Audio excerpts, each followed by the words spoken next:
හැමෝටම සුබ දවසක් වේවා. අද අපි ඉන්නේ පිට පැත්තට.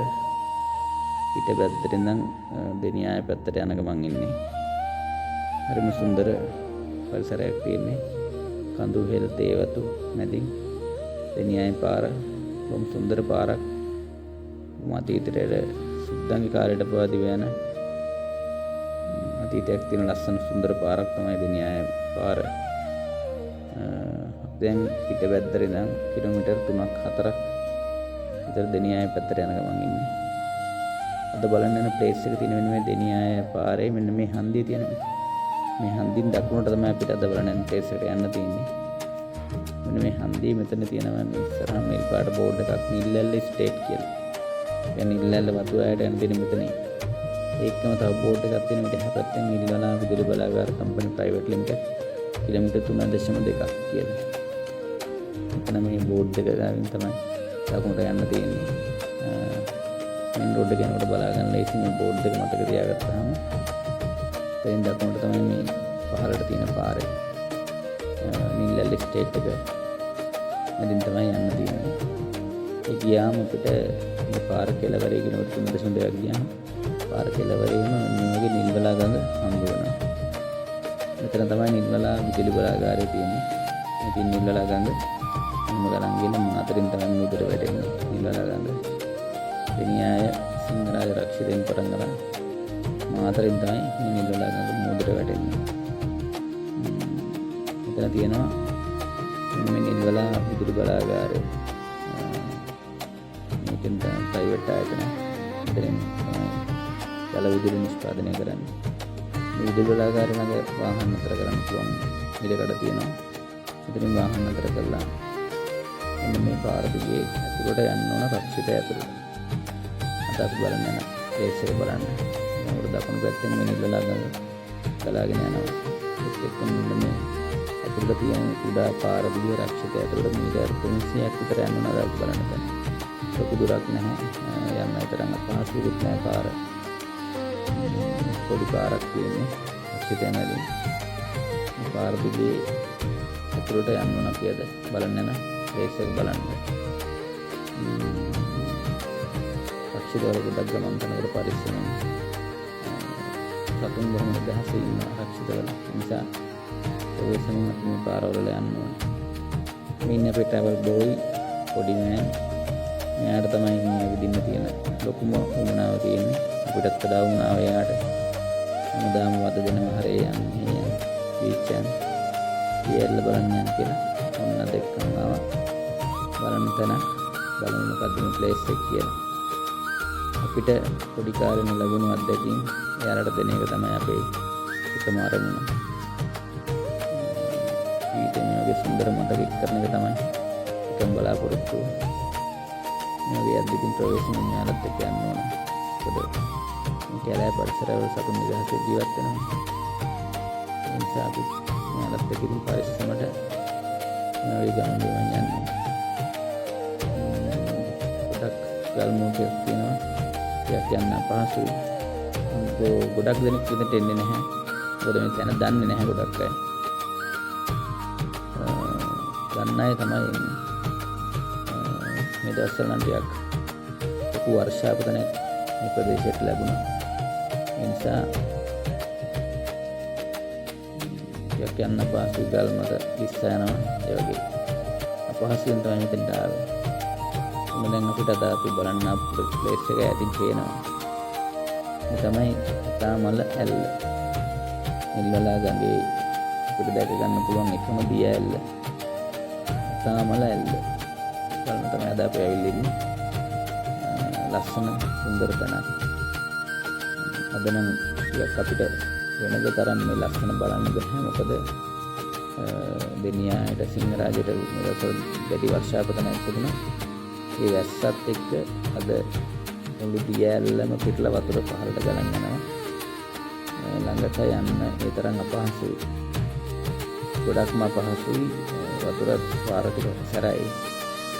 ඒ නිසා යන්න අමාරුයි කිට්ටුවකට. සැරට වතුර පාර ගලන් යනවා. මේ නිල්වලා ගඟේ වතුර තමයි මෙහෙම ගලන් යන්නේ. ගිහිල්ලා මාතරින් මේ ගඟ මූදට වැටෙනවා. මේ දියැල්ල ටිකක් මේ තරම් වතුර අඩුමත් නැතුව සාමාන්‍ය මට්ටමක වතුර තියෙනකොට තමයි මේ දියැල්ල ලස්සනට බලන්න පුළුවන්. මේ දකුණු පැත්තෙන් මේ ගඟ ගල් ටිකත් එක්ක ගඟ තරණය කරලා දකුණු පැත්තෙන් මේ ඇල්ලේ මැද හරියටම යන්න පුළුවන්. ඊට ලස්සනට මේ දියැල්ල බලන්න පුළුවන්. හරිම ලස්සන තැනක්. මේ අතීත කතාවක් තියෙනවා. සිංහරාජ රක්ෂිතේ හිටපු ඇතෙක් පොදු වැස්ස කාලෙක මේ ගඟ දිගේ ගහගෙන ඇවිල්ලා මේ ඇලේ ඉහළ කරවල ඉඳන් මැදට වැටිලා මැරලා තියෙනවා. මේ මැරුණාම තමයි මේකට ඇතා මල ඇල්ල කියලා නම ලැබුණා කියලා කියන්නේ.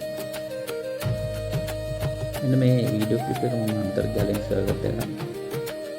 මේකේ මේ වීඩියෝ ක්ලිප් එක බලුවම පුළුවන් වතුර සාමාන්‍ය තියෙන දවසකට මේ ඇල්ල කොහොමද බලා ගන්න පුළුවන් කියලා. මේ දියැල්ල තමයි දකුණු පළාතට කිට්ටුම් තියෙන දියැල්ල.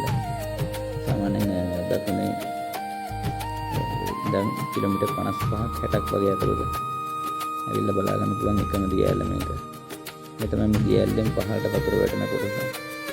මේ වගේ මේ ගඟ හරහා තියෙන මේ ගල් සහිත ප්‍රදේශය තරණය කළා වම් පැත්තෙන් ඇවිල්ලා මෙන්න මේ පේන පැත්තේ වම් දකුණු පැත්තෙන් අතරට ආවම මෙන්න මේ විදිහට මේ දියැල්ල ලස්සනට බලා ගන්න පුළුවන්. සුන්දර දියැල්ල. පිටුවට ඇවිල්ලා බලනකොට මේ විදිහට තමයි මේ දියැල්ල පේන්නේ. අද මෙහෙ යන්න බෑ වතුර වැඩි නිසා.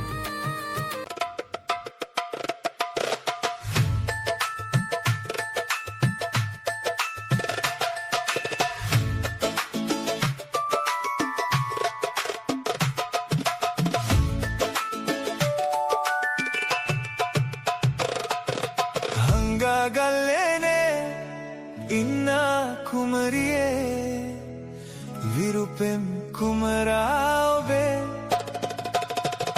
රංග අස්වරා කඳුලල් පසු කරන් එනවා කුමාරියේ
රංගා අස්වරා කඳුලැල් පසු කරන් එනවා කුමාරී